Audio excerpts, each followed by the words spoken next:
Es muy difícil de hacer una prospección a futuro de qué es lo que pasa. Argentina vive en un marco de incertidumbre absoluta.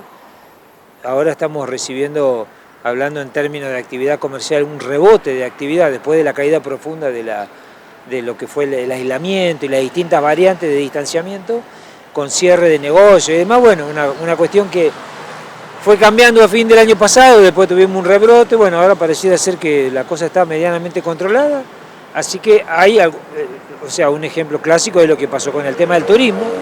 Lógicamente que todo este tema del previaje y demás tiene un sólido respaldo por parte del gobierno nacional, que teniendo en cuenta que el gobierno no tiene recursos, básicamente eso es emisión monetaria, ¿no? O sea que es muy difícil imaginarse qué puede pasar en un país con un nivel de inflación como el que tenemos, con una paridad cambiaria que tiene 7 posibilidades distintas. Entonces, si vamos al fondo de la cuestión, el panorama es malo, definitivamente es malo.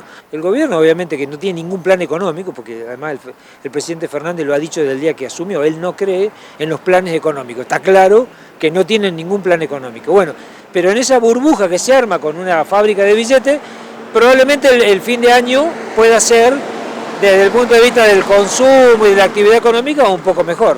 Pero esto necesariamente tiene coincidencia con los puntos de crecimiento que da a conocer el gobierno en cuanto a la economía. Sí, los puntos de crecimiento, a ver, vamos a un caso nuestro.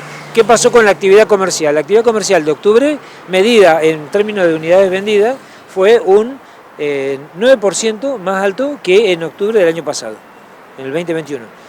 En el 2020, pero el 2020 había tenido una caída del 20% respecto del 2019, o sea que seguimos estando, es un rebote, seguimos estando muy por debajo, pero imaginemos que fuera un rebote como fue, por ejemplo, en el 2001, después de la debacle de la salida de la convertibilidad y demás, el primer gobierno de Kirchner y demás, donde siempre se produce un rebote en la actividad económica, porque hay capacidad económica instalada ociosa y demás, entonces se pudo crecer. Hoy no sabemos lo que pasa mañana. Porque en realidad no sabemos qué es lo que quiere el gobierno. Si el gobierno recurre, por ejemplo, a trabas uno dice, bueno, en la Argentina no hay dólares, hay problemas con el Fondo Monetario, no hay con qué pagar, pero restringe un montón de salidas que tienen que ver con las exportaciones de productos, equivocadamente pensando que eso va a tener un impacto en los precios internos. Y los precios internos, después de los bloqueos y de los cepos que hubo a la exportación de carne, uno va a la carnicería y no pasó nada. Sigue siendo un espectáculo espantoso. Entonces, en el fondo no hay plan. Este gobierno no tiene idea de qué es lo que quiere hacer. Más allá de eso. Preguntarte cuál es la perspectiva es una pregunta sin sentido, porque por lo que me decís no la hay. No, yo creo que no la hay. O sea, no va a haber. Y encima después de la elección y el resultado del 14 de noviembre, este gobierno evidentemente tiene gravísimos problemas internos, quiebres, no sé la cantidad de líneas, tiene representantes que van desde la izquierda hasta la derecha más recalcitrante.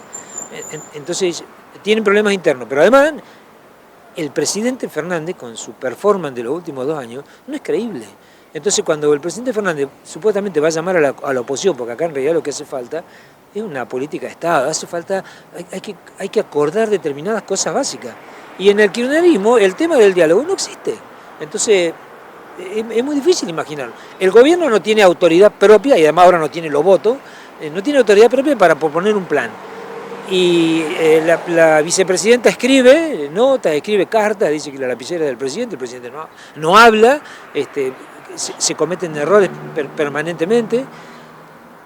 Así que ni los economistas, imagínate, ni siquiera los economistas saben, imagina qué va a pasar, menos podríamos nosotros de Fedecom, que no somos especialistas en economía, somos usuarios de la economía.